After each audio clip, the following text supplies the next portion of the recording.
The time is now 6:30 p.m. on Wednesday, January 17th, and I call the Lexington Select Board to order. This meeting is being conducted in a hybrid format via the application Zoom. Members of the public can view and participate in the meeting from their device by clicking on the link in the meeting agenda. As tonight's meeting is a working session, we will not be taking public comment. Please note that this meeting is being recorded. Further, this evening's meeting is being broadcast live and archived by Lex Media for future on-demand viewing. All supporting materials that have been provided to members of this body are available on the town's website unless otherwise noted. This is a hybrid meeting with some members of the board in person and some remote, so we will be taking any votes by roll call. In person tonight, I have on my right Ms. Hay. I'm Joe Pato, the chair, and on my left is Mr. Lucente. Members of the board who are remote, please check in by voice saying, oh, yes. Ms. Barry, the vice chair? Yes. And Mr. Sandine? Yes. And Ms. Hay, could you speak, just make sure they can hear you? Yes. And Mr. Lucente? Yes. Very good. Joining us from staff are Mr. Malloy, Jim Malloy, the town manager. Here. Kelly Axtell, the deputy town manager, joining us remotely. Yes. And also joining us remotely is Kim Katzenbach, the select board executive clerk. Now I'll introduce staff as we come to items that they're participating in. Tonight's meeting is a working session of the board and we will not be taking general public comment. However, I would like to remind all participants that we are neighbors and are working together for the best interest of the community. I ask that all comments be made with civility and respect and without casting aspersions or reference to motives. And we will move immediately to our first item for individual consideration. Tonight's first item is a presentation on a housing feasibility report. We have LDA architects who will be presenting the material, and Carol Kowalski, the Assistant Town Manager for Development, will kick us off. Ms. Kowalski. Thank you, Mr. Pato. This housing feasibility study is funded through a state ARPA earmark to evaluate the feasibility of constructing affordable housing on 3 town-owned sites. Community input was received in the course of preparing this report. An invitation was sent to town meeting members and to 500 abutters and owners, Lexington Housing, Historic, Economic Development, Tourism, and Retail Committees, the Chamber of Commerce, the Financial Committees, and others. LDA presented their preliminary findings and took comments on September 12th and September 26th, 2023, and this input is now reflected in the draft report. And architect Kimberly Barnett from LDA Architecture and Interiors and Brett Peltier from Kirk & Company will present the draft report summary. Thank you. Please proceed. Thank you. My name is Kim Barnett. I'm with LDA Architecture and Interiors.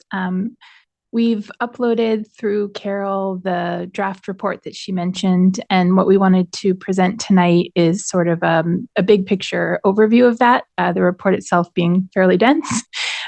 So Carol already touched upon this, but the 3 sites that are in the study, A, the depot lot, B, the lot behind 1701, 1751 Mass Ave, and C, the 171, 173 Bedford Street.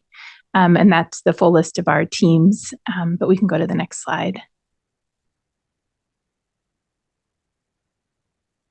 So what we're hoping to do tonight, Brett and I, is pretty quickly go through this high-level review for you, hoping to get through it in about 20 to 25 minutes and then leave a good bit of time at the end for discussion and questions from you all. But really just to sort of share with you what we've accomplished since our last meeting and what our preliminary draft report is telling you all. So we'll do some goals and process, kind of give you the big picture site comparison up front, and then go back to do a little bit of the process of how we got to that big picture at the end. Next slide, please. So just a reminder that this has been about a 35-week study. We started in May, wrapped up just at the end of the year, and are now presenting to you guys We started with information gathering, which was site visits, collecting regulatory information, doing an analysis of the need for housing in Lexington.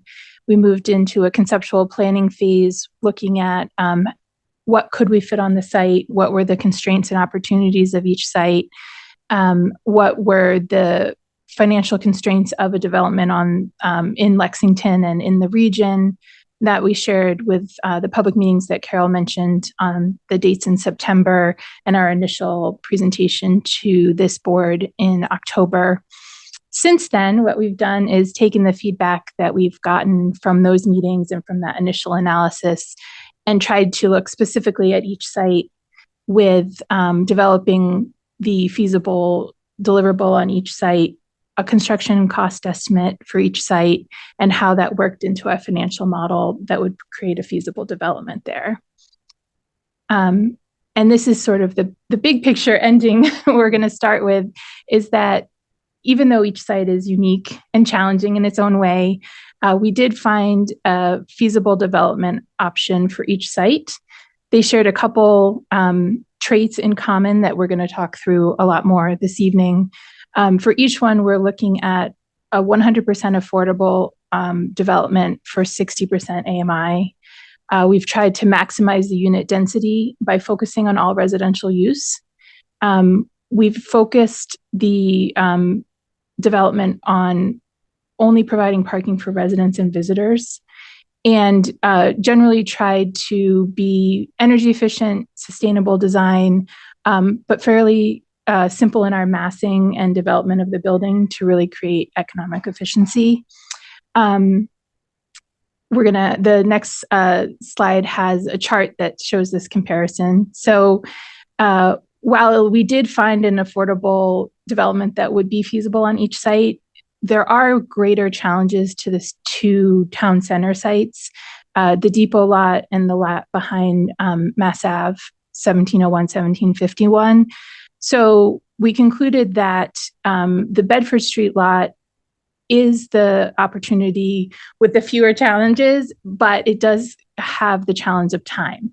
So on the two town center lots, as I mentioned, the feasible options we came to did not include an option for public parking on those lots. And we're going to go into the financials behind that. But we found that to develop a project on either of the town center lots, we weren't able to maintain the public parking that was part of the request that you all asked us to look at. We also were not in those lots able to find a feasible development that it would include a commercial space on the first floor, which is part of the multifamily overlay district zoning. Obviously, these lots also have historic district overlay on them. And we did find that we really had to keep the designs and the massings very simple. And so I think there is the potential for that design review of the historic district to be a challenge for developing on these lots because of the cost. There were some things about the sites that we uncovered during the initial phases, one being that with the history of being a train yard, there is a potential added cost to contaminated soil removal. Not atypical anywhere in any town, but particularly raises a red flag with a train yard. There also is a very large easement for the sewer line on the depot lot, which is a challenge. And really the logistical challenge of building in town center could be a challenge for development going forward. So the two town center lots share that. And then the small lot behind Mass Ave, in addition, is really hard to create a comfortable residential environment being surrounded by loading docks and driveways and parking. So I think just aesthetically and sort of in a comfort level, we found that to be a little bit more challenging. That all being said, those two sites do really create wonderful opportunities as well.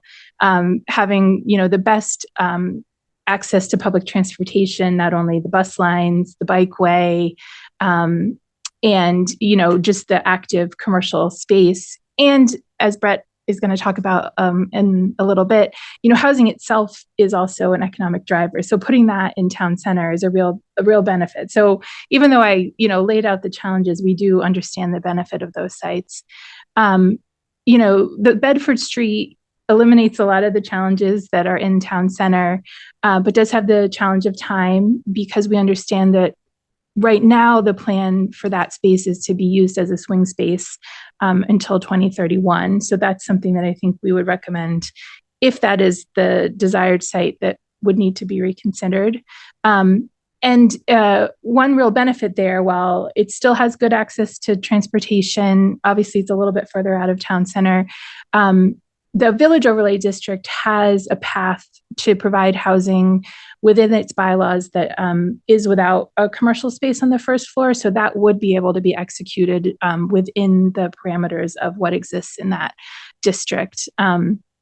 And that site itself, just the size and shape of it, we found a little bit easier to visualize how a development would fit well there. And we have some images that we'll show of that in a minute. So I'm going to turn it over to Brett to talk a little bit now about sort of how we got to that, and we'll circle back around at the end. Thank you so much. To just remind you all and reorient you without going through the line by line economic analysis, where we have been over the last 6 months to where we are now, we've taken these conclusions and these recommendations as not as prohibitive of anything else, but rather to refine your thinking and start helping you make decisions around what the priorities of each of these sites are.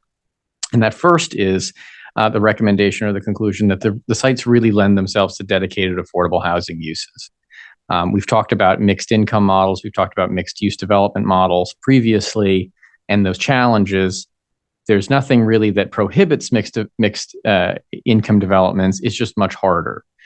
So we sort of ditto what we said earlier in the first draft. Same thing with the 40B design. We think those are feasible under the right circumstances. But flexibility in these sites is really the important characteristic, I think. And we think the most feasible and the most viable is concentrating on dedicated affordable housing that maximizes impact. We're going to talk a little bit more about the impacts of structured parking on the development costs and commercial space, or multi-location of commercial, retail, community space, and what that impact has on affordable housing or in housing in general.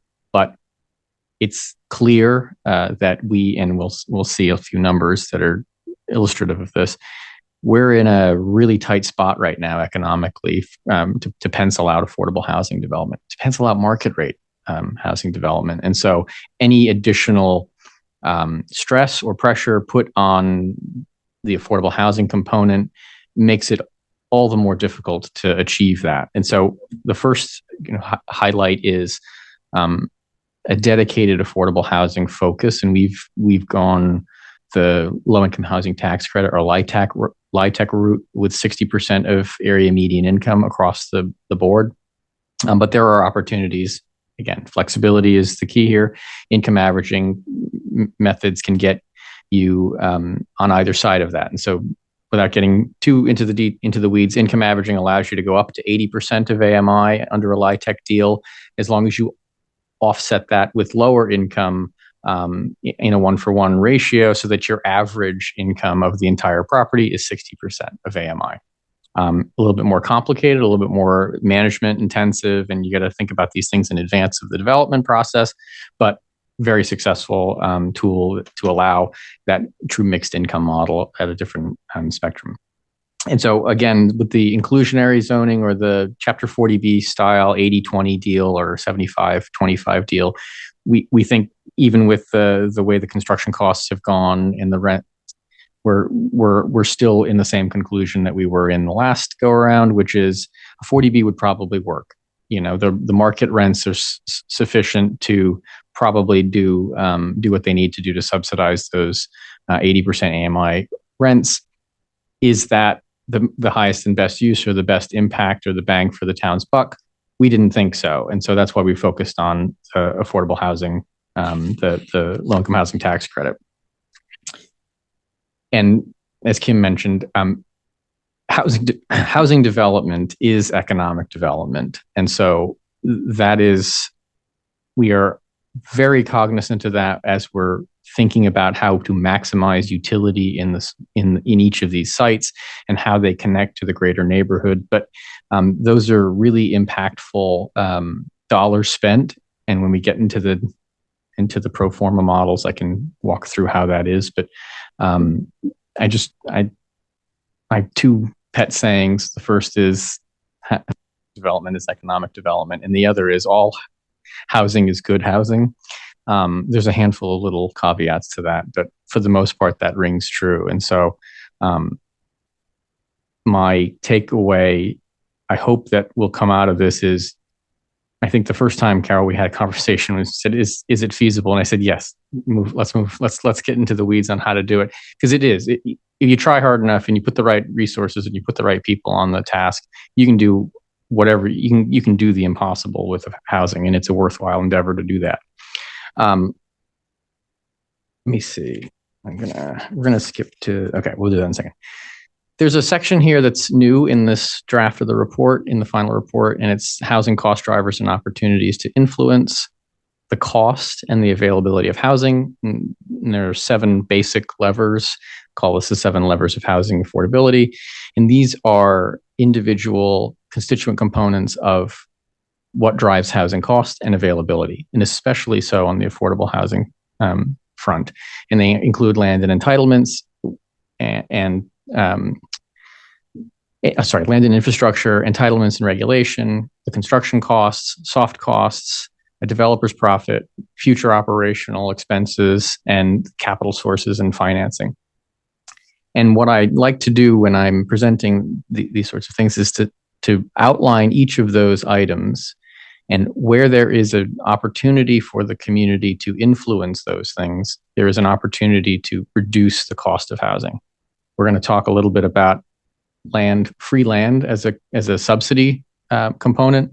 That's your land and infrastructure. If you can make it cheaper and easier to develop on that piece of land, you're starting in the right direction. Capital sources and financing, that's where low-income housing tax credits come in. That's where CPA funds come in. That's where a lot of local sources come in. All of these things you can think hard about as individual participants in the value chain, how you can influence that.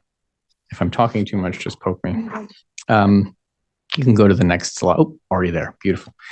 So same model as we talked about before. We initially had thought 6 months ago that a good estimate of about $500,000 a unit total development cost seemed reasonable. I still agree that seemed reasonable at the time, but if anybody reads the Boston Globe, it's more like $600,000 now. And that's regrettable, but that's sort of the way things go. Construction costs have increased, labor costs have increased, entitlement costs have increased, financing costs have increased, insurance costs have increased. It's sort of never ending. And so we're at a rough estimate of about $600,000 total development costs per unit on a project coming out of the ground today. And we applied the same exact methodology.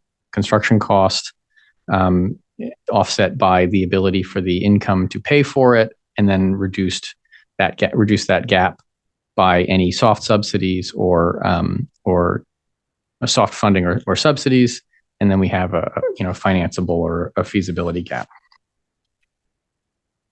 The next slide just shows when we last presented, I think this feasibility number was closer to $4,300 a month that it would require on income to support a market rate development at roughly $600,000 actually $500,000 a unit. We're closer to $4,700, $4,800 an average unit to support a $600,000 construction cost. And so it's a burden even on the market rate side of things. So that's our baseline to understand. One of the reasons is it's difficult to internally or self-subsidize affordable housing with market rate. You got to make more than $5,000 a month on average across the entire property to internally subsidize the affordable units. And so in some places that works. In some places it doesn't. In East Boston, where you can get $6,500 a month for a 3-bedroom unit, or the Seaport rather, that argument is okay, but now you've got to say $5,500 on average per unit for suburban apartments. That's a challenge. Your market is limited. Your consumer pool is limited. And no matter who you are, $6,000 a month or $5,000 a month to rent is a big number to swallow. So then we move on to the next slide, and I'll just show you that in addition to costs going up, asking rents have gone up in the last 6 months, about $500 a month on average, give or take, for the bigger units. And we're seeing a bit of a softening in capital markets and a bit of a I don't want to say normalizing, but we're getting close to a place where we're back to a slightly more normal capital market. All right, I'm going to speed up now. Next slide. So this should be familiar to you. It is the model pro forma we have used for all three sites. I'm going to stick to the first site just to, because they're basically the same. We have an average development cost, total development cost for this project of about $605,000 a unit. It's based on Kim's work and the work of the construction cost estimator. We build out our 92-unit apartment building at 60% of AMI. We operate it with, a management fee and vacancy allowance and operating expenses, which do include real property taxes and some reserves for replacement. We have a net operating income. We then can assume that there's an amount that the property will be able to pay in a mortgage. It's sort of the financeable value of this property. And then we add all the other stuff to that. So we have a $35,000 allocation for land. We have construction costs to the tune of about $440,000, contingencies, profit, incentive, insurance, all the soft costs and everything else. Gets us to our $600,000. So we have a feasibility gap because we basically pay $605,000 for every unit, and we can only finance about $260,000 of that value based on the income that we generate. And so we have a feasibility gap that's about 340. Yes, 300. My eyes aren't as good as they ever. Well, they never were. $340,000 feasibility gap. And so we can fill that hole with a lot of things. And in the low-income housing tax credit program, we're lucky enough to get the grant money that comes through, or the tax credit equity rather, comes through in the federal and state to the tune of just under about $250,000 a unit. We can support a first mortgage of about $165,000 a unit. And that we have a traditional model of deferring a portion of the developer's fee as a capital source, and also the land subsidy of about $35,000. So brings us to a hole we have to fill now of about $145,000, which is doable with any number of 15 or 20 different available sources or more in Massachusetts for soft funding. Could be local, state, or federal money, CDBG funds for portions of it, CPA funds from the lots of different little, call it the alphabet soup of affordable housing, because there's all these little CPA and CDBG and catnip and HTIP and all these other little 3 or 4 letter words. And so the conclusion is, even with this extraordinarily high cost, $608,000 or $604,000, we still think it's feasible that a program like this could be developed and those gaps could be filled. The same is true for all three scenarios, or all three sites. The site B has a slightly lower cost per unit, mostly because those units are smaller, generally speaking, and so the gap is slightly lower. Yeah, I wish I could see that far. Yeah, it's 108,000 because we're about $40,000 a unit lower in total development costs, just because the units are smaller in this program. And in the same, we have 143 in Site C, which is the Bedford Street site. And I'm happy to answer any questions as we go, because I want to make sure we have enough time to get all of our bits in. But where we were, 3 months ago in our preliminary conclusions, We are roughly the same ultimate conclusion, even though the numbers have changed a little bit. What I think is this model illustrates, absent some of these more creative financing mechanisms like giving the land away, which is not terribly creative, but in using some of the developer fee as a deferred developer fee to fill the capital stack, you've got to add $70,000 to that gap. So that we have this conversation all the time is, what's the benefit to the town? Are we going to get a lease payment? Are we going to be able to sell this land for a lot of money? And generally the answer to that question is no. It is at odds with affordable housing development. Any additional cost you burden the property with has to be paid for with those funds that are set aside for affordable housing. It's a little like taking money out of your left pocket and sticking it in your right pocket. You're shuffling money around, basically. And so I think it's important to look at those line items and understand that, it's challenging at the best of times and with the resources available, and anything that's available to you to do to fill those gaps is only going to help. It won't hurt the project. And so I wanted to just point that out. And we're going to talk a little bit more about construction costs and what structured parking and retail space does. Right. Yeah, we did want to touch on that because I think, we spent a long time in our earlier discussions understanding the desire, of course, for parking and for opportunities for the commercial space in the building. So our initial cost estimate, which is what this is, and this is even harder to read than Brett's slide was, so I hope you can zoom on your own screens, and it is in the report. So our first cost estimate did include structured parking for both sites A and B. Site C did not include structured parking, and all three sites we did include first floor commercial space. And some impacts of that were, of course, any space that we dedicate to parking or commercial space is not dedicated to housing.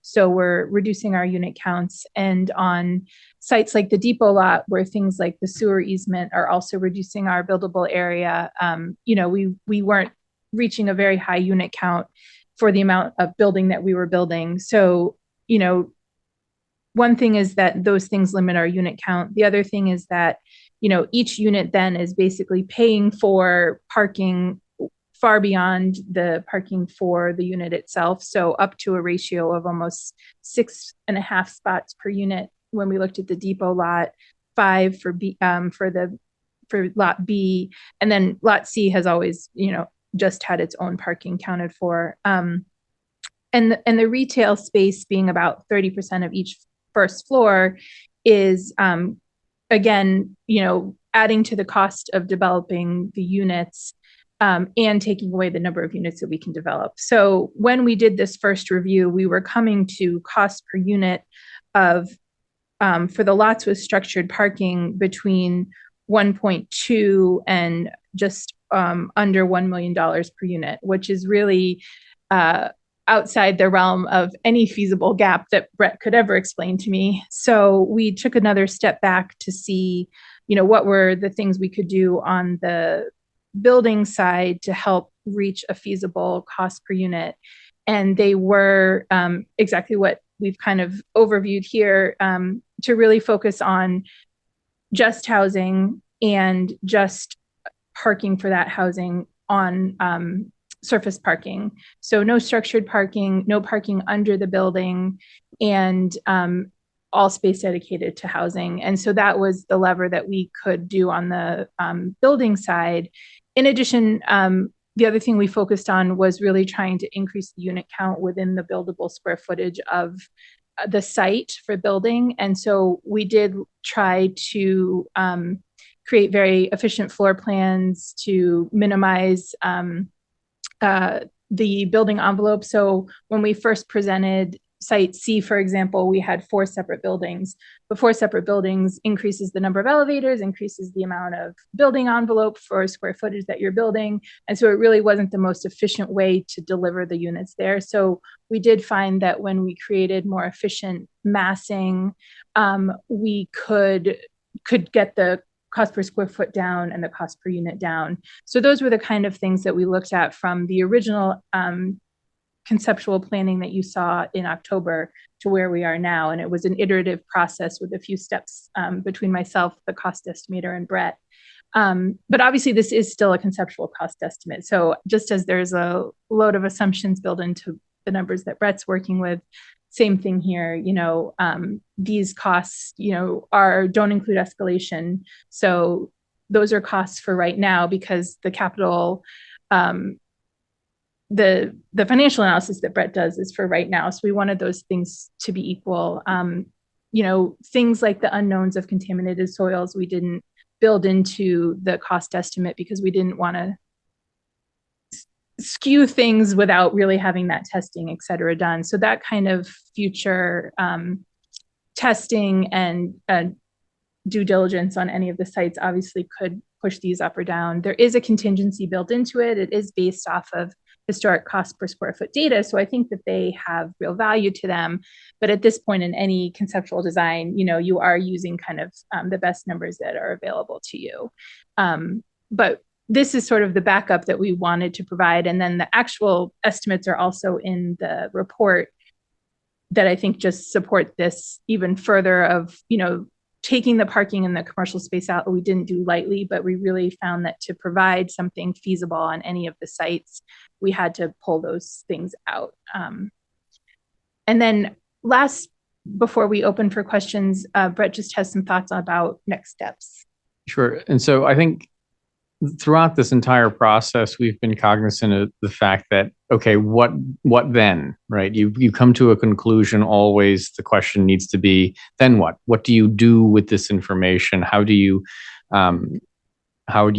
create an actionable set of tasks? And so with sensitivity, part of that is the flexibility theme that we've been talking about, being flexible and understanding that when that the design that we have come up with and the metrics we have used and the economic analysis, that is not what will get built. I can almost guarantee you that, it's just the way the world works, right? What our vision is and what we've come to is not the same vision as a private developer or a nonprofit developer or someone else who has a different idea. And so understanding that there are lots of ways that this could come to fruition. But one of the things that is sort of absolutely essential is to really understand the development community that's going to be your partner in this. Not in the traditional sense of you're bearing risk, but you are partnering with an organization that will create housing on your land. And so you want to make sure you do a good job at that, and you've got some say in that. And one of the ways that we have found successful is in advance of issuing an RFP, which is presumably what you would do, with the process you would do, and it's a tried and tested methodology. You have some time between now and then to do a handful of things. Reduce those barriers to the extent you possibly can, whether those are administrative or zoning related or environmental, or you've done a tremendous amount of work with this effort to have a packet of really good information to hand over. But the other is just starting that conversation, and in advance of a request for proposals, perhaps a request for information or request for interest in the sites, to help you sort of triage which sites you're interested in first, where the most opportunities are, and that'll help you create a short list of developers that you know will be interested in the ultimate RFP. Because the worst thing ever is issuing an RFP and you get one response and 2 late responses, and you got to do it all over again. And so making sure that those people, I'm a big fan of rolling up a newspaper and banging people on the head and say, you got to pay attention to this because this is really a good project. You're going to want to be involved in this, or you're at least going to want to pay attention when it comes out. And so that proactive development role is one that's really important for communities like this. And so there's some recommendations in the slide, but further in the report that speak to that and how you really need to think of the next few months as a way to position yourself as the community and an administrative organization and the sites so that they are best received by the development community and those individuals and organizations that are interested in helping you achieve those goals.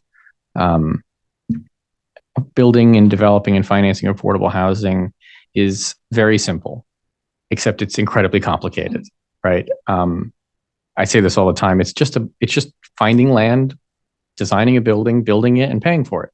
Except the million steps in between and all of those things that are incredibly difficult in an environment of increased interest rates and increased construction costs. And we're seeing gaps in millions of dollars between the time that a project is envisioned and when it's constructed. And so we've got to be really surgical and creative and nimble to get all the benefits we can possibly out of every dollar that we can spend. So there I'll be quiet and happy to field any questions. Well, thank you. Thank you both very much for these presentations and the wealth of information and the tome to digest, which you made much more digestible in the presentation. Thank you. So I'm going to open it up to my colleagues for any comments and questions. I'll be looking online and in person. Mr. Sandin has his hand up, and then I think Mr. Lucente moved for the mic. So Mr. Sandin?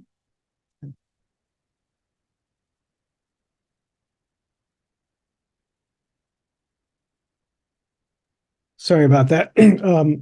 So I'm looking at thank you for this presentation and all the work that you've done on this. And you've heard me say before, I'm very happy with the results that you've been presenting here. Could you help me tease out a couple things? One of the conclusions on your conceptual construction cost estimate analysis, you're saying that retail space on the first floor is problematic. And I'm looking at your slide, conceptual construction cost estimate analysis, and I'm trying to tease out from this slide, what is the cost of retail on the first floor and what's the sort of economic revenue or benefit to the development of having that rent from those in there. So I'm trying to figure out how that actually impacts this. And I see 8740 square feet in A and 11,000 square feet in C, and I'm just trying to figure out how that actually works in this analysis. That is a great question. And I'm looking at my chart here thinking I pulled out every possible version of the cost per square foot, but I'm not sure I pulled out the retail cost per square foot there. So I would say that, I guess it's twofold. One is obviously the units that aren't then being built in that space. And then I'm just trying to do some math in my head here. The building cost per square foot, which is $400 a square foot, let's say, times the 8,000 or 9,000 square feet in site A would be sort of that retail cost. And in terms of how the model would work for financing it, I don't know, Brett, if you could. Basically, what we've concluded is in order for us to think about retail as contributing to the project, it would have to pay for itself. Now, we'll do a little triage. Site B, which is the site behind Mass Ave, that's a hard sell, right? Ground floor retail behind a building that has limited access is going to be very, very difficult to fill and provide contributing value, right?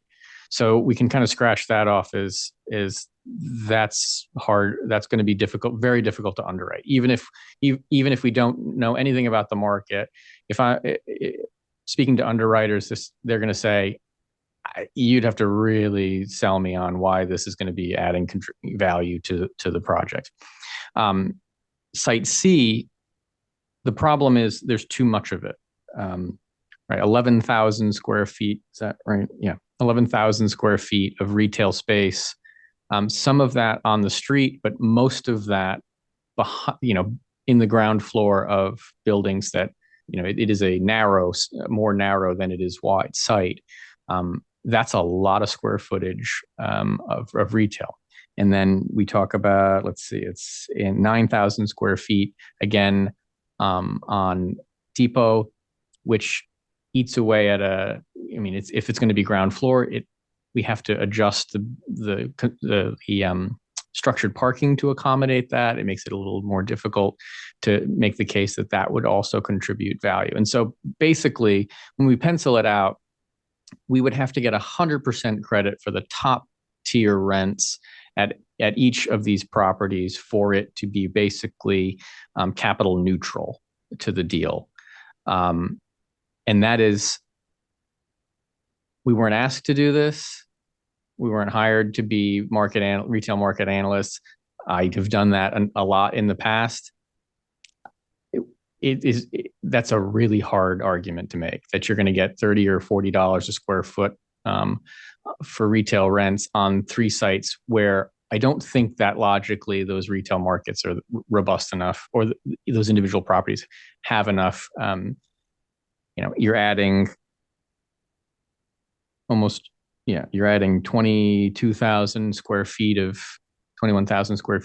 ground floor retail in areas where I don't think those are obvious retail markets. And so typically the exercise in an affordable deal is, in my experience, we get partial credit on the per square foot number, and we get partial credit on the vacancy. And so I'll just give you an illustrative example. The last project that I was a relatively similar, not suburban, not urban, kind of a 1 foot in each of those markets. The market rents were $25 a square foot, triple net. We got 12. We got credit for 12. The market had about a 20% vacancy rate. The underwriters gave us a 50% haircut on that. And so now we can't finance the whole value of this retail proposition. We got to go find more money somewhere else. It's not prohibitive. Someone may be able to creatively make that work and have a really good financing source and a really good structure, and they could have, LOIs from tenants before they even start, and that helps a great deal. I just think everything else constant, that's a really difficult thing to rely on. Thank you. I have Sure. 2 more, I think, hopefully quick questions for the slide before, where you're showing, in this case, Site C, 100% affordable at 60% AMI. And you've got a line item that it says land subsidy. Could you explain what land subsidy is? Yep. So in the development costs, we assume that part of the total development cost of $608,000 includes an allocation of $35,000 per unit for the land. Basically, if you had to go buy land, this property retail, you're going to spend $35,000 a unit. We're a little low on that estimate because we assumed that each of these sites had some physical constraints that would make it, it's not shovel ready, it's not clean dirt. There's some asterisk there. So we assume the development pays $35,000 for the land. And then in the bottom here on the reconciliation, this land subsidy, we then assume that the town gives that back as a subsidy. And so we could have just left it out, but it's a way to show that if you view the land as an actual subsidy source, it helps to contribute to filling the gap. Okay, so what you're assuming is that they need $35,000 in a land subsidy plus $144,000.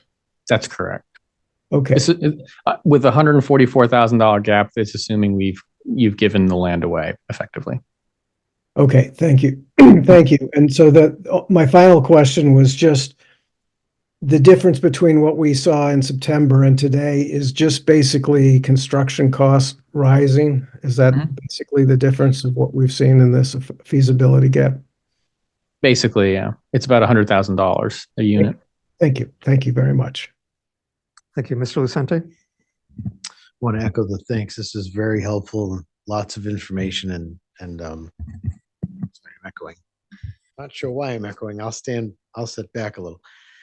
A couple questions. One is on the feasibility, if any of these sites were developed with the mindset of instead of rental to be affordable purchases. How does that change this, or is that even considered in the analysis? Or is that just completely unfeasible because of the price? I'm just curious what the math ends up being on those situations. The long and the short is it significantly reduces the density and it's harder to pencil out. And basically, there are far more financing sources available for rental housing. And the ones that are available for sale purchase on the affordable side of things they're more limited. Therefore, you end up you can't build 92 units, right? It's very, very difficult to do. You can do a 10 unit condo, for sale condo, 15, 20. In our initial pass at the $500,000 mark, we looked at condominiums. And basically, in order for it to work, you've got to set the AMI very high or offset with market rate. And so that gets into the question of, okay, well, if you're selling units at 120% of AMI and the rest of them are market rate, not really what we would consider affordable housing. And is that the most beneficial use of town land? Arguably, you could build condos under a more market-driven model on land throughout town. And so the challenge is the affordability level has to be much higher because you have to remember renting at 60% of AMI, you're going to pay 30% of your income, basically. Buying at 60% of AMI, we can only control the mortgage price, right? We can make it affordable for them to buy it. We can't do anything about taxes. We can't do anything about insurance. We can't do anything about maintenance. We can't do anything about all the other stuff that goes along with home ownership. And that is typically where you feel the pinch. At 60% or 70% of AMI, owning a home in an expensive New England community, those other costs are going to go up. And if they go up in excess of your ability to accommodate that, it becomes very problematic. And so you see a lot of affordable product on the for sale side in the much higher income bands. It's possible, but like I said, you reduce the efficacy of those dollars spent. I appreciate the analysis there. I disappointing a little because I do think we need more opportunities for people to live affordably and own. That's a disappointment I hear from folks that have had experience with affordable housing is they're never getting ahead. Yeah. They're constantly paying rent, and they build no equity, and it's disappointing. Not that changes the analysis, right? But it's a national and a state priority as well. There's been conversations about creating similar subsidy programs to the low-income housing tax credit for the affordable condominium and for sale single family markets. It just hasn't happened yet, and the numbers are just I don't know what the budget appropriations and the impact of LIHTC versus the single family product, but it's many, many, many multiples.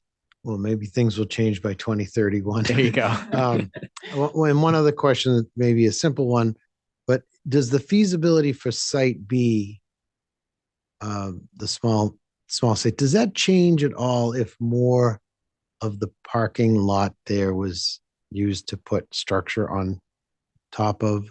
It seems like it was a very tight building and obviously needed to preserve parking, but was there any sort of initial concepts about expanding that to make it more feasible and having it just underground, not even underground, but sort of undercover parking? Yes, we did look at a couple versions of Site B with structured parking separate from the residential building and also parking under the first floor of the building so that we could fit a larger footprint. And I think the structured parking for what we talked about before, obviously, through the numbers to a point that wasn't feasible. I think that the parking below the building could be studied more closely. We did, in the cost estimate, eliminate that ultimately because when you put parking under the building, you change the structure of the building to have sort of a podium construction. So it has steel and concrete on the bottom and wood framed above. And we were looking for every opportunity to bring the construction cost down. So if you do an all wood building and don't have parking under it on the first floor, it does bring the cost per square foot of building that down. And then again, it also adds the first floor parking spaces. So the separate parking lot and then a fully wood frame building with housing on all 4 floors did give us the best balance of units and construction cost. Thank you. That's helpful to understand. Thank you, Ms. Hay. So thank you. It's really exciting to finally see this as a reality. And, you know, I think it doesn't necessarily have all the answers we were hoping. It has all the answers. They're just not the ones we were hoping for. So I do want to thank you for that. I guess I had one sort of technical question for you, which is, I saw in your assumptions that you know, based on sort of community feedback, went with the 50-50 between 1 bedrooms and, you know, and family housing. I thought there was something about a requirement of 65% for some of the financing needs. How do we address that with these models? So that's a good illustration of sort of the conflict between what the community needs are, the observed community needs, and what the regulatory environments promote or want. And you're right, 65% twos and above is what the QAP for this year and other years in past has suggested or required. There are a handful of carve-outs. You know, obviously this is for family housing. So if senior housing or special population housing, there's a carve-out for that.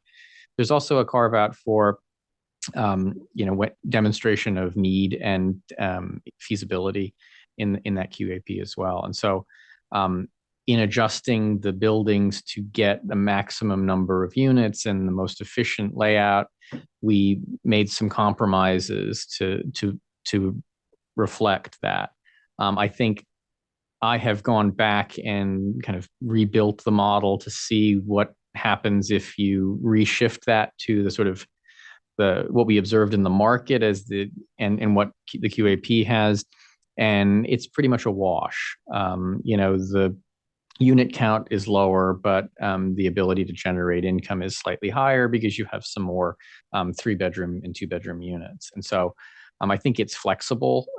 It's hard to project a model that captures all scenarios when you're trying to be flexible, but I think there's nothing that prohibits that. So I think that's, you know, it's finding, and this is the true skill of a developer, right? Is that iterative thing, but you know, over the year that it takes to kind of get these things off the ground, to finally honing in on matching perfectly the subsidy source with the unit distribution and the income spectrum, and which set asides attached to what program, and how that rolls into cost as well. Thank you. And then just sort of for everybody who's watching and listening, I want to reinforce that this is literally just your drawing to see what could possibly fit. This has no bearing on a reality of a project that is being proposed. That's correct. Yeah. And, you know, it's tough these academic exercises are really, really helpful. But, you know, oftentimes people think, oh, you just type it into a machine and the right answer will come out at the end. And there are so many right answers, right? There are so many potential possibilities. And just the experience that I've had over the last 20 years working with a wide variety of developers, that changes from developer to developer. One developer has a strategy that really works for them on X, and you know, developer 2 says, I wouldn't even know how to start on that thing. So it really is, there's no, and we don't want to build path of least resistance stuff, right? And so we'll be building, you know, tan shoeboxes all over town. That's not what we want to do. And so, you know, making some assumptions and drawing some lines so we can test and poke holes in And we always do, this isn't the most likely scenario. This is, this is poked and prodded, and this is a scenario that we think is feasible, that works. And there are a lot of variations on that theme. Thank you. I think that's important clarification. And then just my last point was in the, when you talked about the achievable funding gap because of I forget what you said, dozens of potential sources. And I understand that that's sort of an alphabet soup, but that does obviously include things like our Affordable Housing Trust, which we are asking town meeting to fund at a good level this year in order to make things like this possible, right? That's what we're talking that in CPA, which feeds into that. Okay, thank you. And I would say there are more on the state side than there are. It's not just the municipality's burden to shoulder. There are infrastructure funds that can be used for, maybe they're not affordable housing, but they're affordable housing adjacent, right? For roadway improvements and sewer lines and all sorts of other things that, with the right cooperation, because there's a lot of those funds that are, they sort of funnel through the municipality that can't be accessed by private developers, but with a cooperative effort, they can make that connection a lot more easily. Thank you very much. Sure thing. Thank you. Ms. Barry, I couldn't tell if you wanted to have any comments. Nope, you're good. Thank you. And my colleagues have asked a lot of the questions I was interested in. I want to underscore Ms. Hayes' comments about, this is an academic exercise. It's not a proposal for a construction project. It is good to see that there are feasible directions and there are going to be variations, as you said. But it's also at the same time disappointing to some extent that some of the elements that I would have liked to have seen appear to be fairly hard to make feasible. In particular, having that commercial integration into these developments to create a little more of a tight-knit village. So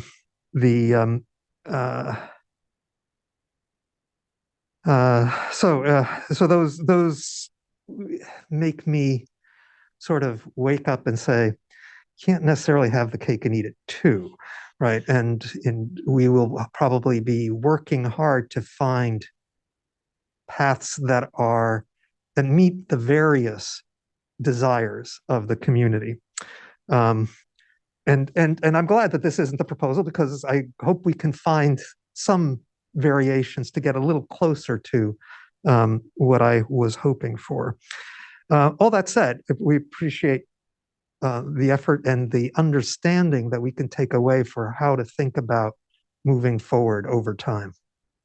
And Mr. Chairman, I would just say on the commercial side of things, I always leave that opportunity for I'm wrong, or someone smarter than I am, or knows something that I don't.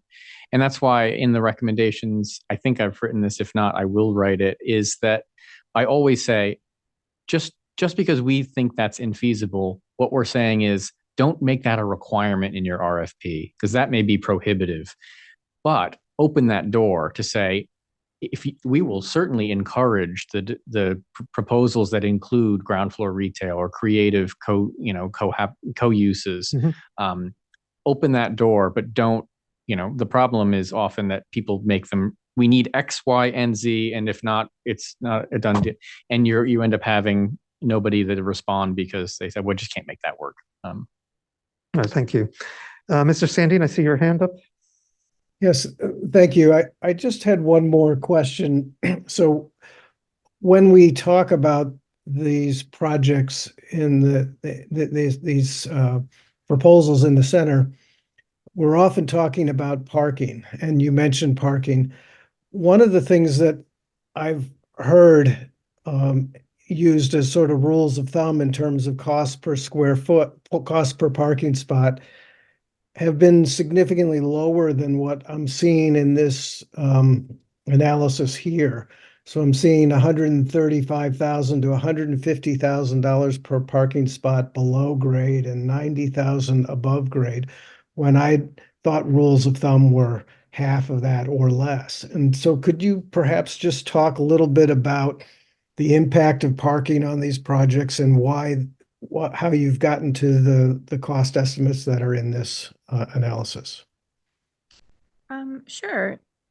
So the we did work with a professional cost estimator and gave them a very conceptual specification, but a description of, how we would anticipate that the structured parking, either below grade or above grade, would be constructed. So their cost per square foot is based off of a precast concrete structured parking.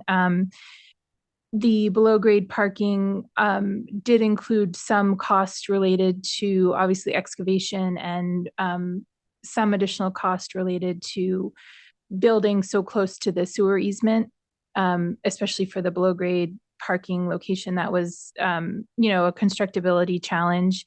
And the above grade parking, when we proposed it on the depot lot and the lot B, the small lot, was a pretty tight and constrained footprint. So I think the cost per spot in those two structures that we proposed and that they estimated for us were probably not the large, broad, easily built and moved around within parking garages that the 60,000 that you're thinking might be the basis for. So as with building a parking garage that's tight and constrained and unusual in its dimensions just reduces the efficiency and increases the cost. So my guess would be that that might be where the discrepancy in the expectation is coming from. So a custom thing that can't be just cookie cutter is basically what you're saying is going on here, that we have so many constraints in terms of how this parking must be constructed that it raises the cost. Is that what I'm hearing?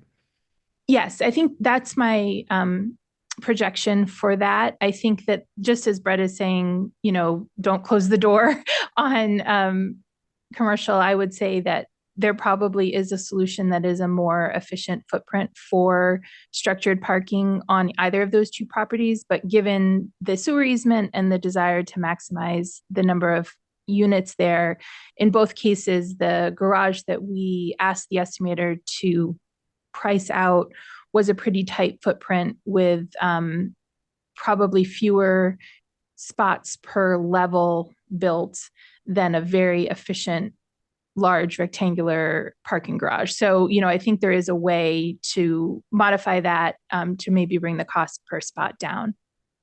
And one final question, maybe I'm looking at this too simplistically, but when I see you're breaking out structured parking costs per unit of $240,000 to $500,000, is that essentially, should I be thinking of that as adding to the cost of the unit? Exactly. Yep. Yeah. Not You thinking can about almost it too You simple. can almost think in scenario A, you can almost call this a parking garage with a little apartment building on top of it. It's 200 units of structured parking with only 54 units of housing. I mean, that is a huge garage for the number of units, much larger than we would expect in a normal project that wasn't trying to incorporate replacement parking. So basically increasing the cost of the unit from a third to almost double. Yes. Thank you. Because basically, and I'm sorry to keep dragging us on, but you're adding cost in an area where the affordable housing units do not need 200 parking spaces, and so they're replacing existing parking, right? And so, absent some other source of funding to offset that additional cost, it has to be borne by the project. And so now that's why you're looking at huge numbers, sort of comically large numbers for parking that burdens affordable housing, because you would expect one space per unit effectively in an area like this, probably, or 1.5 spaces per unit. And in this case, we're talking about, 3 to 4 spaces per unit. Actually, I think it's you got 4. up to 6 actually. Six in some areas. That's just a lot. Right. So if I take those comments, essentially, we would have to think of this as being two coincident projects, a garage project and then the affordable housing project. And then you could look at what the models were for the feasibility of each. Right. Okay. And within the body of the study, when we described site A and B, we did briefly touch on that, one option, understanding that parking is a priority, would be to consider building a parking garage elsewhere, over an existing town lot as a separate project, or, for the depot lot, even considering, providing half of the lot for housing and the town building parking on the other half of the lot as a separate project. So I think that there's a way to make it work. It's just hard to combine those two things into one project. Right. All right. Well, thank you again very much, and appreciate all these efforts. Thank you for the opportunity. Thank you. Mr. Pato, may I just add how professionally gratifying it has been working with this team and getting this question answered. I think this question predates my time in Lexington. So this is remarkable information to have, and to have that question answered is really significant. And I'm very pleased that Lexington took this initiative, and pleased that the select board worked to get the ARPA earmark. So thank you very much. And state funding for the study. Thank you. All right, colleagues, we are now moving to item number 2, which should be much simpler. You never know. I will close this off. It isn't. This is just a discussion on the select board report for the 2024 annual town meeting. In your packet, you will see 2 parts. One is an attachment with last year's allocation of subject areas, as well as who was responsible for writing, and the second part in the package cover sheet is a tentative schedule for when things will be due. So I want to start with the content. I made some trivial changes, which is swapped my responsibility with Ms. Hayes. But the real question is, are these the topics we want to make sure we report? Certainly some of them are, if not all. And if there is anything additional that you think was significant this year that we want to make sure is conveyed to town meeting. Mr. Vado. Ms. Hay. So I think, we had some significant housing law changes at town meeting this year, and I think we should talk about that. Progress against the 3A. I know a lot of this was, it falls within the planning board, but, Article 33 was something that was referred back to the select board, and we, as a topic from town meeting, and we finally got that through successfully this past year. So I think that, and we have said that housing is one of our goals for several years. So I think calling that out would be worthwhile. I don't think we need to go into deep depth, because I suspect the planning board will.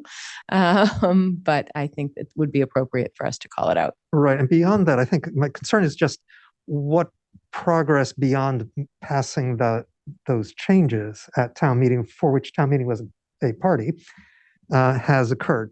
And I think that, welcome to include that, but that's what I'd be looking for to make sure that we point out. Any other additional areas?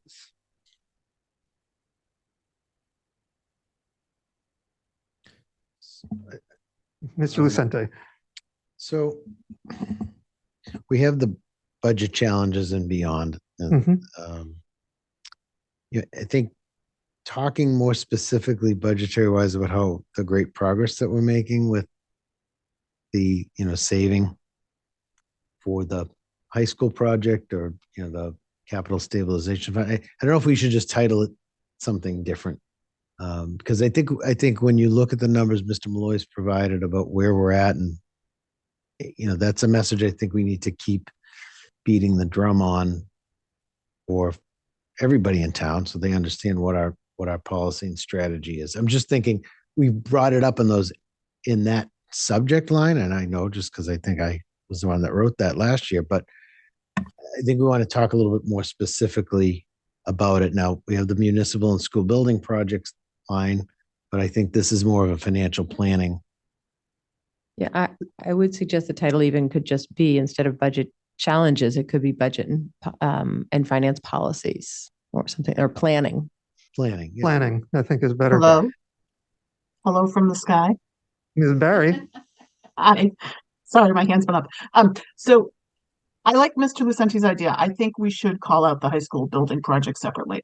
And that is that was my goal, and we, for select board goals. So I think it deserves its own title, and I think it's a conversation about the fiscal policy specifically. right, I agree. So 2 years ago, the high school project had been independently identified, and then we merged it under school building projects last year. But I think it needs to come back out, and it will for a number of years. So I'll bring that out.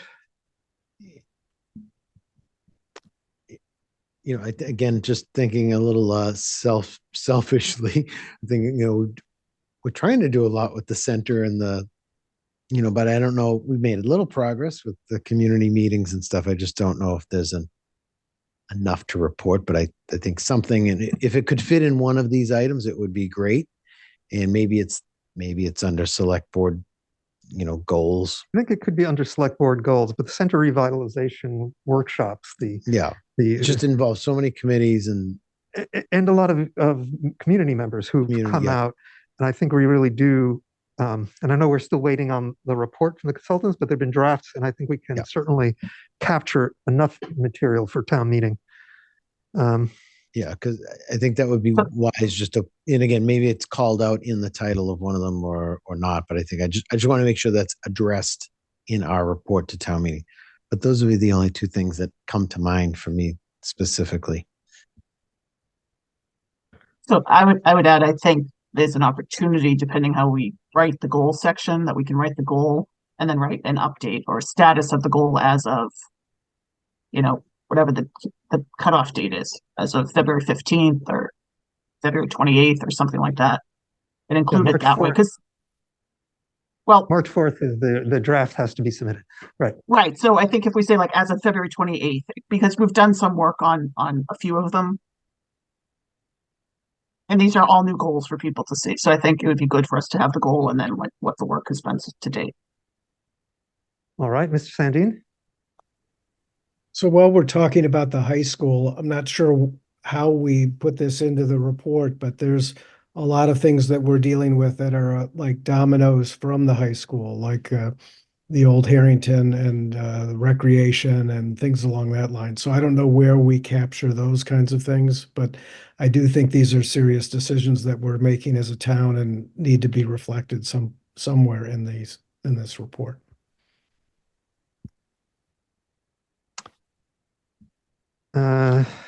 Yes, well, they can be in the introduction. So Joe, I would think maybe we just title like the high school project, and we talk about fiscal, and then we talk about kind of, the select board's role in it. And that's these decisions or supporting decisions that Mark's talking about. And then in the municipal and school building project part, there'd be something to be like high school building project and say, please refer to more detailed report on whatever. Yeah, no, reference back. Or whatever page. Yeah. Right. All right. Anything that should be removed? I'm not sure that there is much update. Well, on the home rule petitions, it's Mr. Malloy. I think these are still pretty much in the same place. So Actually, we did get one. and the Senate voted apparently, or was at least discussing the Lex Hab reorg just last week. So that maybe we may have a result on that in order to report. All right.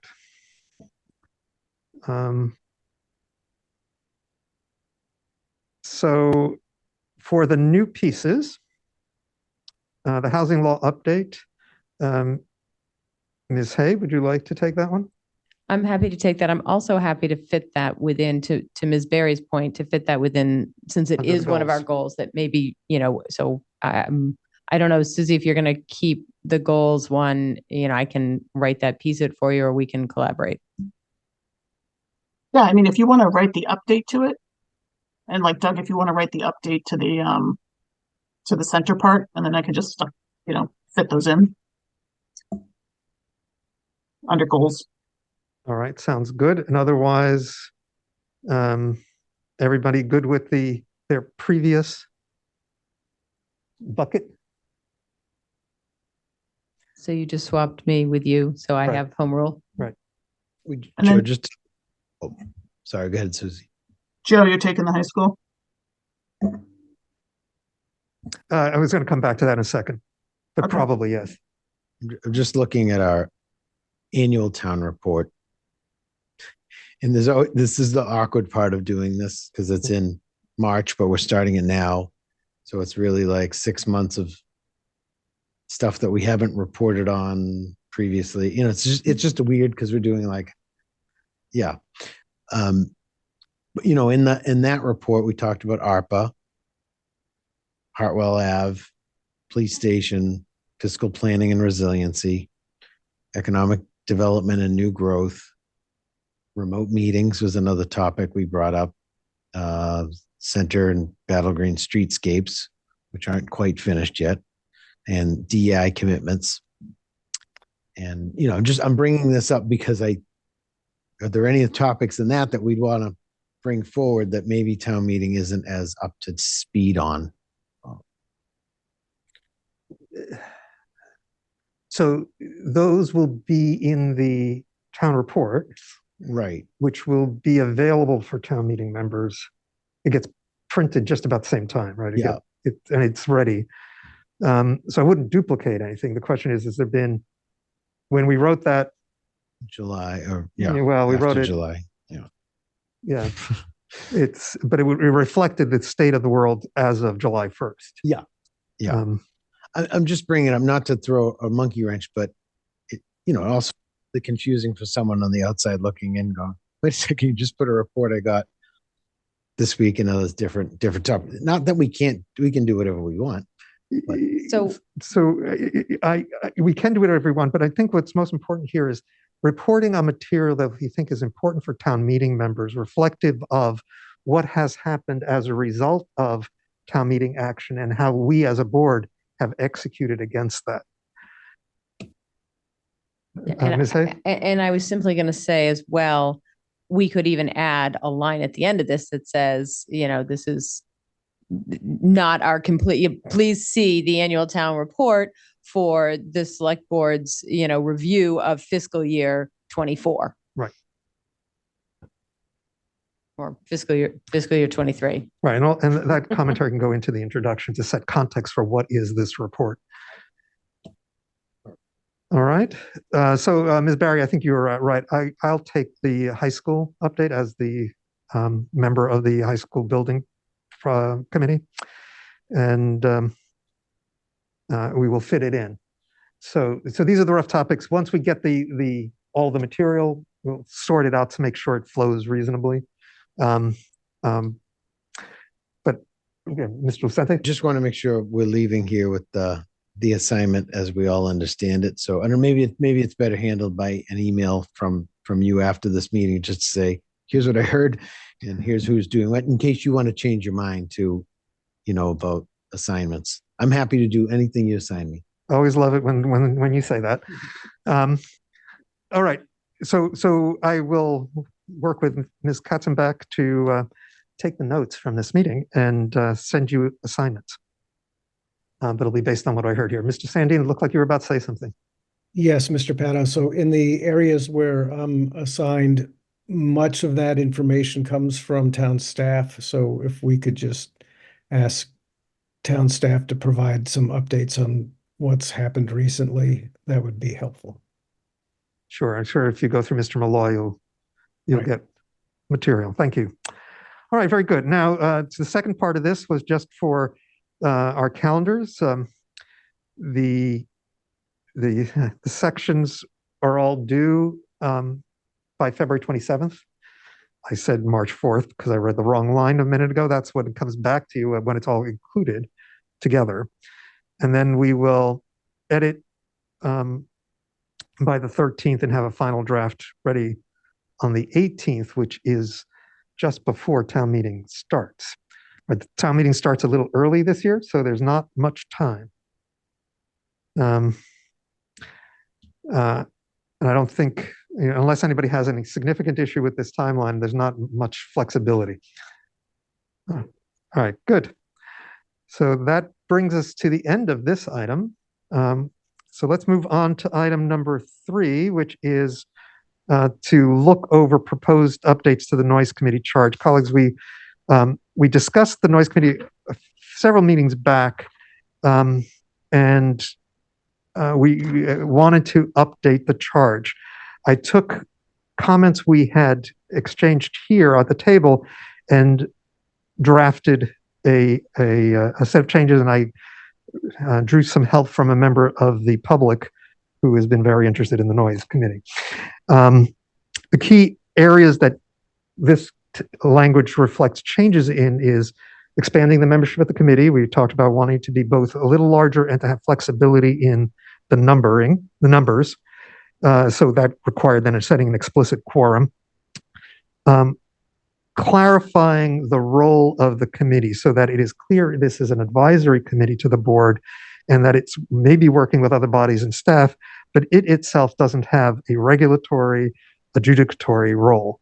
It is primarily looking at what are the issues around the noise bylaw and offering recommendations to the select board. Then there's outlining desired skill sets for the membership of the committee. And then there is a bulleted set of skills that I felt were bringing the range that I had heard talked about, and then identifying the balance we're looking for. Previously, the charge talked about drawing from representatives of each geographical area of the community, and I converted that over to being more of covering the skill sets and covering both the concerns of residents who are affected by noise, as well as representation from individuals or industries where they are likely to be creating noise, and that we would have a committee that is balanced in discussion. So in your packet, there are 2 copies. One is a clean version of the draft with commentary for each change, explaining what that was trying to accomplish. And then a second one, which is a messy red line version of how the changes were applied to the previous. And with that, I'd open it up for comment and discussion. Mr. Sandin, you have your hand up. Yes, thank you. So when I start thinking about the noise committee, the noise advisory committee says it shall advise the select board on issues related to the noise bylaw. So I go back to the first 2 sentences of the noise bylaw, and the noise bylaw says the town of Lexington finds that excessive and unwarranted noise jeopardizes the health, safety, and welfare and degrades the quality of life of its citizens. I think we're planning to change that to residents. And the purpose of this bylaw is to protect the citizens of Lexington from excessive and unwarranted noise. And so for that reason, I think that the Noise Advisory Committee should be primarily composed of Lexington's residents who best represent the group of people that the bylaw was created to protect. So I understand the feelings of a number of the members of the board who feel that the Noise Committee should be consulting with the folks who create noise, and that certainly should be the case. But I'm not convinced. I don't believe that that means that the folks who create noise should be members of this committee for a number of different reasons.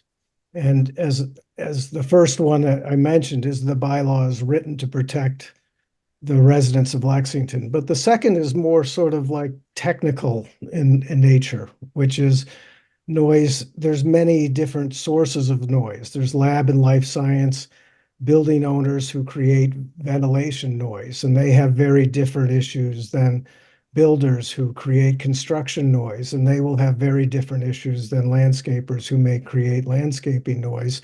And again, they would have very different issues than aircraft owners or airport operators. And I'm concerned about a requirement to have a noise creator as a member of the committee, you can imagine having a building owner of a lab or a life science building on the committee may not mean that they have any expertise or understanding of how to mitigate noise impacts for lab and life science buildings, but they certainly don't have impacts or expertise of other forms of noise, whether that's construction noise or landscaper noise. And a landscaper wouldn't have any expertise in lab and life science ventilation noise. A second concern I have is the board, the select board wouldn't appoint restaurant owners to the Board of Health or builders to the Conservation Commission. I don't think that's necessarily the right way to go in terms of developing an advisory committee. So another concern I have is that this proposed charter is drafted as a will. You will have 4 members that are required to do these 4 different things. And so what you end up finding is that we now have a committee with 4 members whose primary purpose is not to protect the residents of Lexington when the intent of the bylaw is to protect the citizens of Lexington. So when you have a committee of 5 to 7 with 4 people who are not appointed onto the committee to protect the residents, we don't have a majority of people who are designed to protect the residents. So that's my concern there. So I have some other kinds of concerns regarding the noise measurement proposal. I certainly agree that the noise committee should have noise experts as members of the committee, but that expertise should go far beyond noise measurement. As we've discussed, and I've mentioned many times in the select board meetings, noise measurement is not really an effective way of enforcing noise regulations. We need to find more effective ways of addressing noise issues than sending police officers out with sound meters and doing science projects. And so what I would suggest in terms of the type of expert that we need is not somebody who's just an expert in noise measurement, but somebody who's an expert in the more technical aspects of noise and the human perception of noise, how the frequency and duration of noise affects people. So I would suggest we broaden that out. I do think we need to have that kinds of expertise. I do not feel we need to have a lawyer on the committee. I feel that town council provides adequate legal advice for the noise committee, as the town council does for many other committees. I don't think we need to have somebody just sitting on the committee waiting around to say legal issue A, B, and C. From a public health perspective, I certainly, you probably are putting public health on here in response to a comment that I've made that I think health is one of the key parts of this. I'm not sure that we need to say there has to be a public health expert appointed to the committee because the charter is already requiring an assigned liaison from the Board of Health. I would certainly support having a member of the committee with expertise in health, and I think that would certainly be desirable, but I would stop from making that a requirement. So I'm concerned about the word will in this proposal. Right. So, Mr. Sandine, I just want to respond a little bit to that sequence. Starting in reverse order, possibly. Those 4 bullet areas are skill set areas that don't necessarily mean it's a single individual. What they mean are these are the areas that we expect the committee is going to be able to work effectively in. And the language says either a member will have this expertise or that the necessary expertise can be acquired and expressed by members of the committee. The other part was with respect to having someone who represents the community. The criteria for membership says that we needed the expertise in the committee and the ability to represent the needs of residents who experience disturbing noise or who create it. Doesn't mean it is necessarily an individual who is, let's say, a landscaper.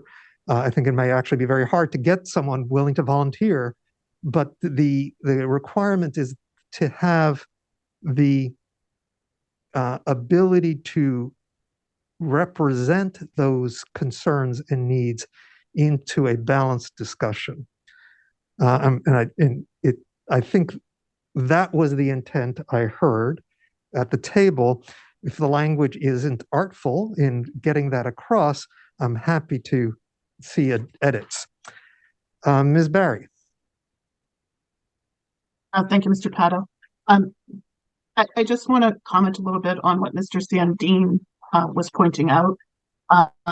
And I struggle with it because I feel my feelings that it would make this less inclusive and less open to everyone in our community to participate.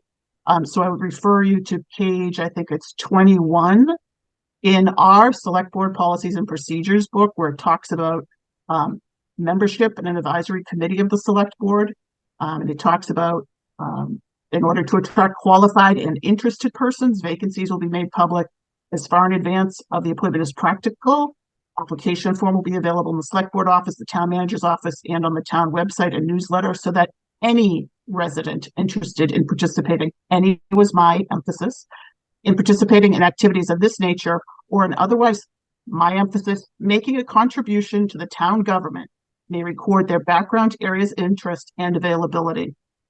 Again, underscored by me, it is the policy of the select board to appoint qualified members of the public to the advisory committees. So I don't have a problem with the way it's worded here. In my recollection from the last time that we talked about this at the table was we were looking for more people with particular expertise, but we wanted it to be open and inclusive of all residents within our community.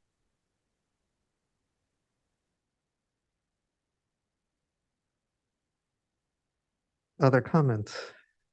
Mr. Lucente. I just think if we're looking for advice from a group of residents or people with particular expertise, and I don't disagree completely with some of the comments Mr. Sandin made about experts in the field, but at the end of the day, I look at what our board continuously asks when someone brings an issue to us. Have you spoken to so-and-so? Have you spoken to so-and-so? And have you done this work? Sometimes we get, no, we don't have that, group involved. I think with this issue, which is a hot button issue, I think we can all agree. We want proposals that have come to us that are well vetted and realistic and practical. So that's how I'm approaching this. And I think what you have written down, Mr. Pato, I thought was really well thought through. So I support what you've written on the draft. There's one question mark I had about, because there was a question mark in there next to Chamber of Commerce. I don't know if that, I'm looking at the red line version, so I assume that's in the other version. I'm not sure what the thought was of scrapping that or. Right. The comment that went along with it is that the chamber is an interesting, desirable group to represent commercial interest, but it's not an organization that's under the town's control. So it's difficult to say we need to require a liaison or participant from that organization. Right. Okay. So yeah, I guess if we keep that in and out, I guess the point there was with, trying to get some business interest at the table somehow, right? And I'm not sure the right words to use to achieve that goal, but I think overall you hit the mark of what we were trying to achieve here. Right. I do think that Mr. Lantin's comment about expanding noise measurement to be noise measurement and perception is an important distinction. And to add that in that portion of the skill set descriptions. Ms. Hay and then Mr. Sandin. Yeah, so I think I thought you did a very nice job actually of trying to balance this committee to meet the very many comments that we have said at this table we feel are sort of skills that would be helpful in evaluating noise complaints, because it is it is going to be an issue. It is going to be an ongoing issue. And I think I've mentioned this before, that in community share at Magic, every time I've brought it up, every other community has said the same thing. So everybody is struggling with this. I did ask at our meeting a couple weeks ago if this was something that we could allocate some of the Magic funds. We all contribute in, and we have funds for different projects. And I got a resounding yes. So I think we are also going to have the opportunity to have some collaborative work done to try and work on some pieces of this, which would in turn feed into this committee. It would not be in lieu of the committee. It would be helpful to the committee to have potentially MAPC able to, utilize some of their expertise and or bring in some resources. So I like the idea that we say, we want these skills represented. We don't say that they're necessarily a seat at the table for each of them. And I think actually having a balanced conversation that includes people on both sides of the creation and the experience is an important way to make sure that we are being the inclusive community that we say we want to be, because we do have to recognize that a lot of these businesses are our residents also. They are, located in Lexington. They are not others. And so I think, we have to recognize also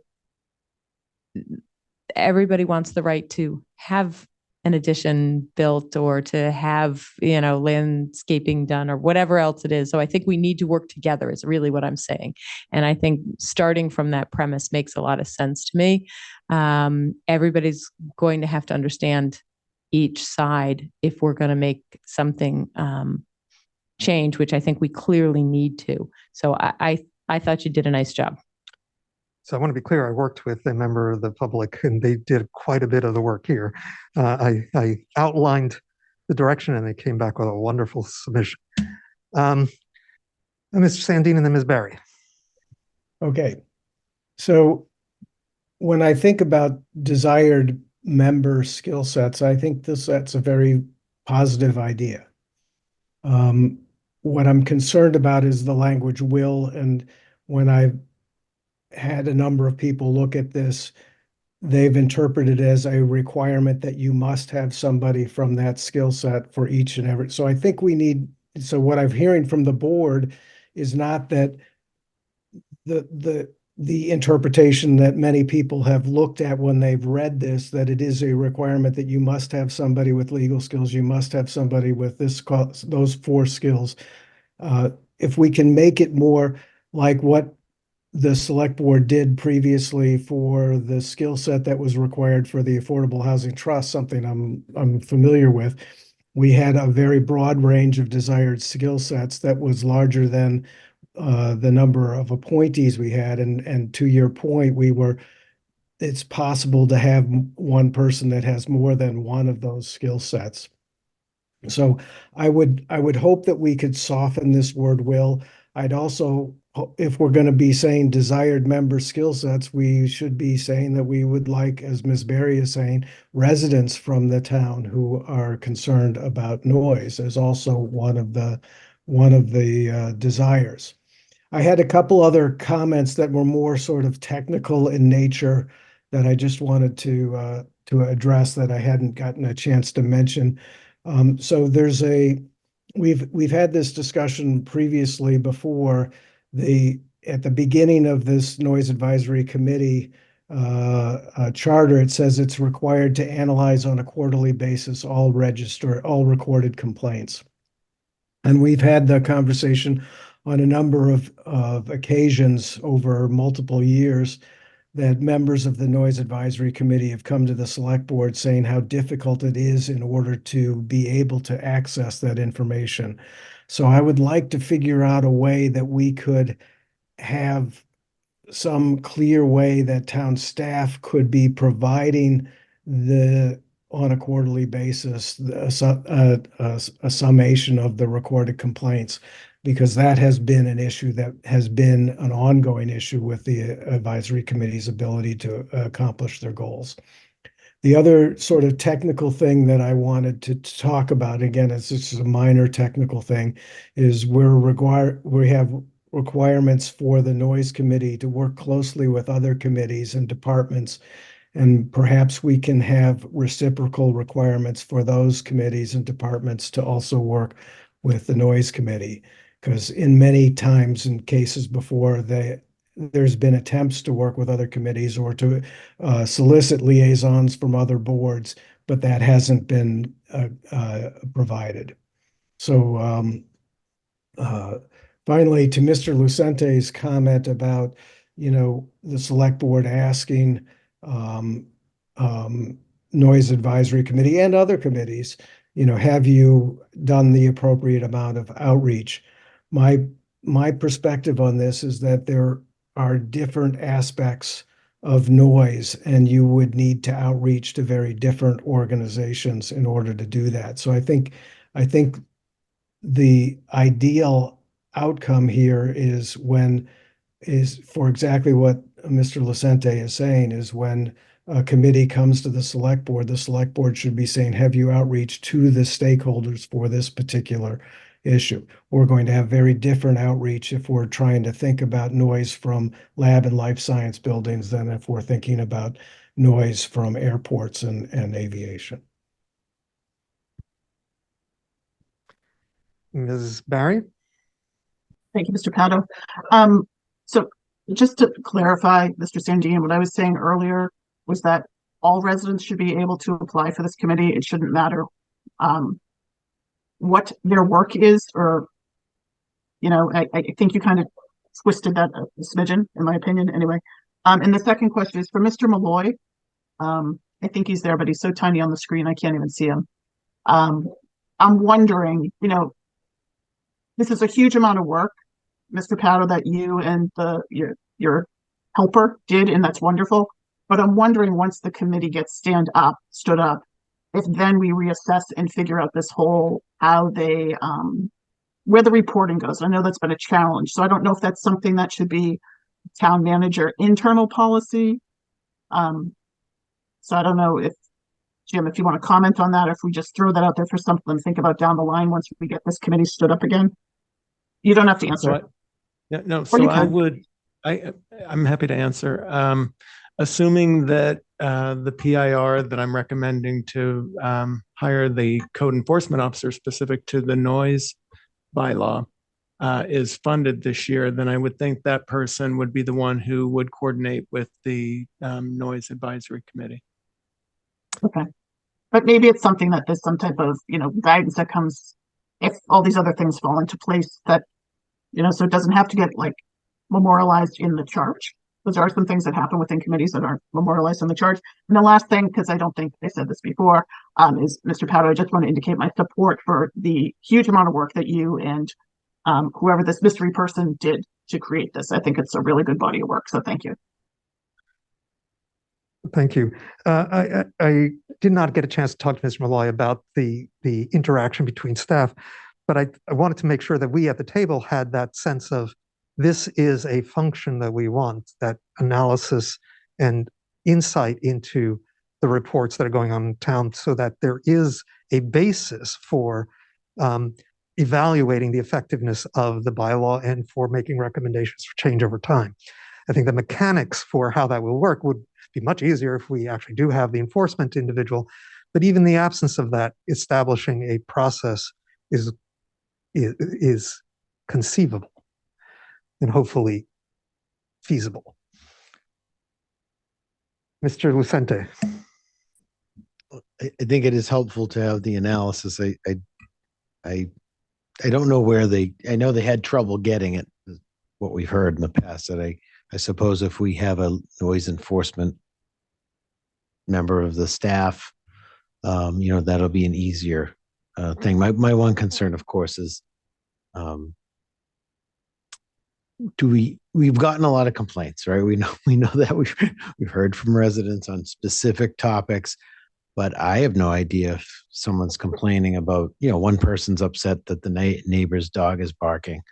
I know a lot of communities have that's their big noise complaint. So I guess it'd be interesting for us to understand that volume as well. I don't even know. I wouldn't venture to guess how many police calls have come in about noise in the last couple of years. I have no idea, or other noise. And I know we've talked a lot about landscaper noise and construction noise, but I'd be curious what those other topics are and how the volume is on those. Right. We've also heard a bunch about generators. There's a range of issues from everyday to long-term commercial noise to various nuisance noises. Mr. Sandin. So I'd like to ask a question of the board. So being on the Noise Advisory Committee liaison for many years, I know that the Noise Advisory Committee was trying for many, many, many years to recruit a noise expert to be a member of the committee. And only in the last year of the Noise Advisory Committee's existence were they able to actually get somebody who had that expertise. I shouldn't say that way, because I believe originally when the Noise Advisory Committee was formed to begin with, it was formed and chaired by a renowned noise expert. But at the time that I first intersected with it, there wasn't a noise advisory expert. So my question for the board is, we spent 3 years actively recruiting for a noise advisory expert.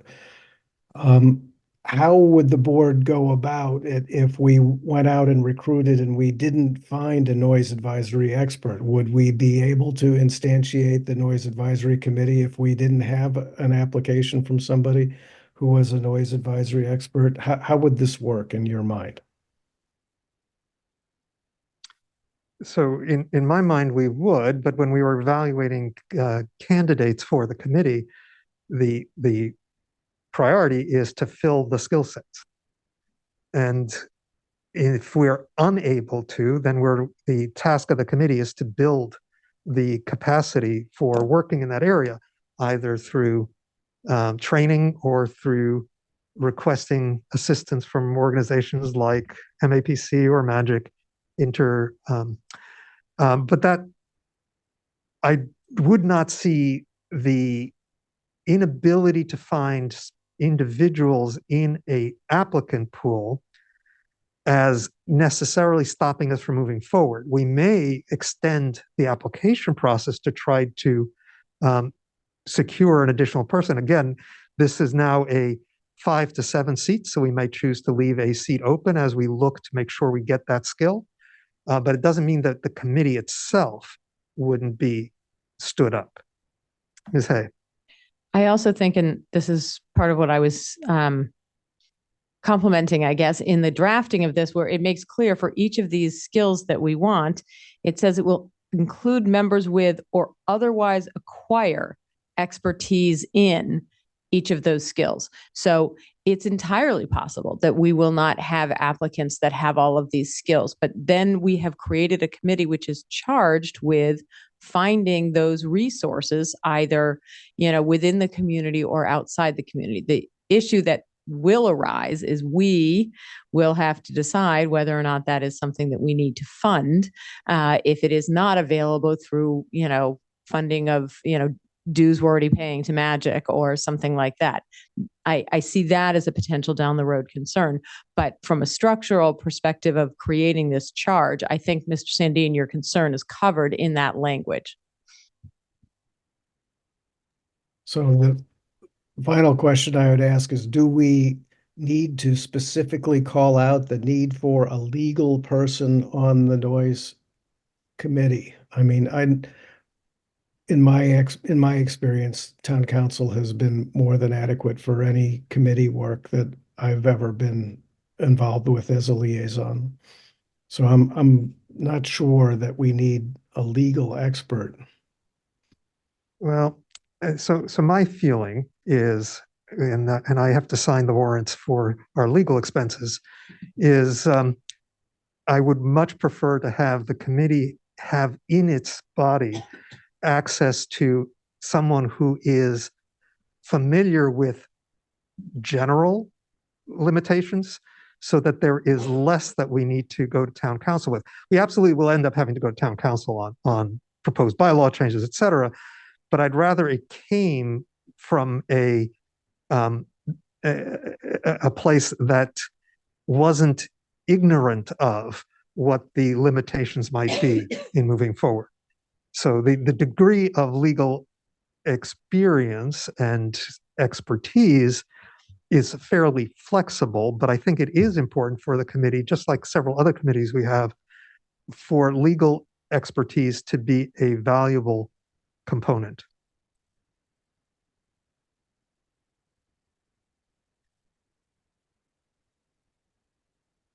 All right, let me see if I'm pretty sure I'm going to have to go to the minute to the recording to recapitulate everything, but I think I heard general support for this. There is some wording changes. In particular, one of the clear skill sets we want to identify is residents concerned about noise. That wasn't explicitly outlined anywhere. Expand noise measurement to include perception, and then finesse the language a little bit about will include members, to be clear that it's not just we have to have a seat associated, but that it is part of how we are measuring the balance of the committee. Mr. Lucente? The last was just the Chamber of Commerce reference and Right. changing that. Obviously, you have a note about it, but I just want to make sure. Right, I stumbled back and forth on that one. My inclination is to actually remove the reference and maybe just have a desirability of having business linkage to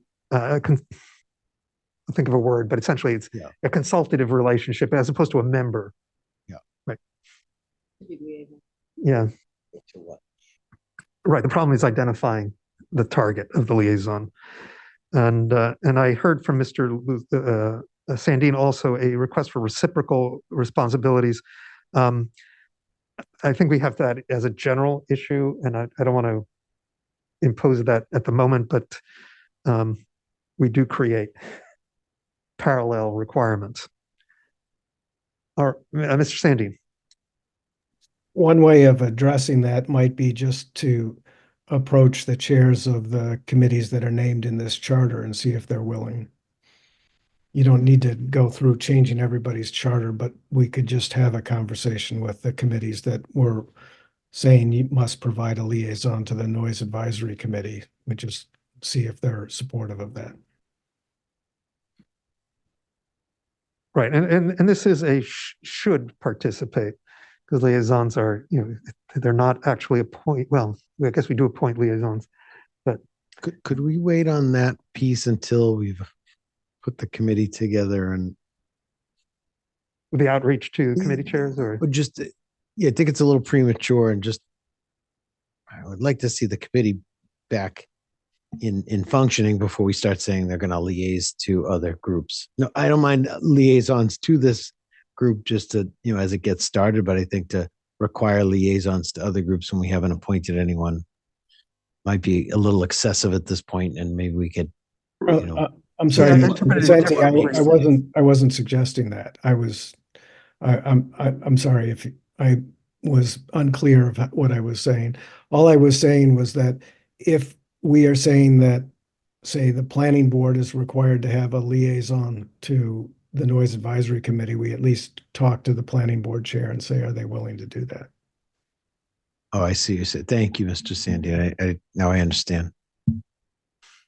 Ms. Hay?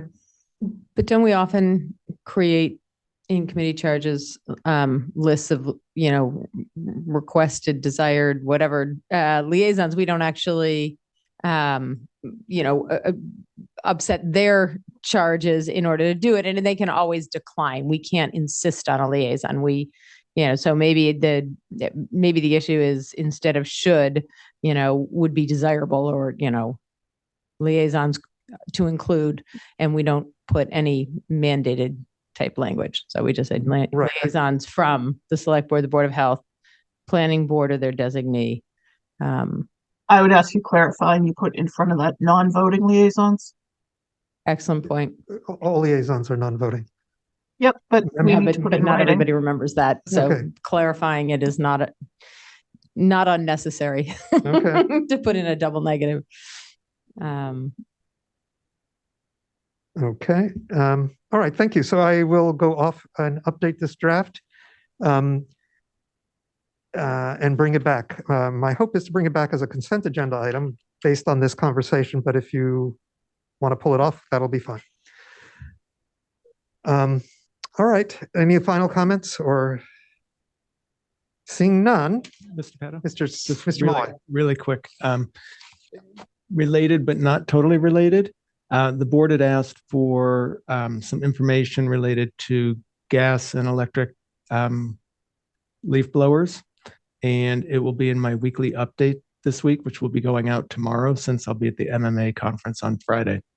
And we have this on the warrant for Monday, which the board will be asked to sign. And so on Monday, the board will need to make a determination whether or not all of the articles are included on the warrant. And so Kelly's going to produce two different warrants, one with this article on it and one without it, since there wasn't a clear indication before. And I just want you to know so that you're looking at the information that's attached to my weekly update this week and prepared to discuss it on Monday.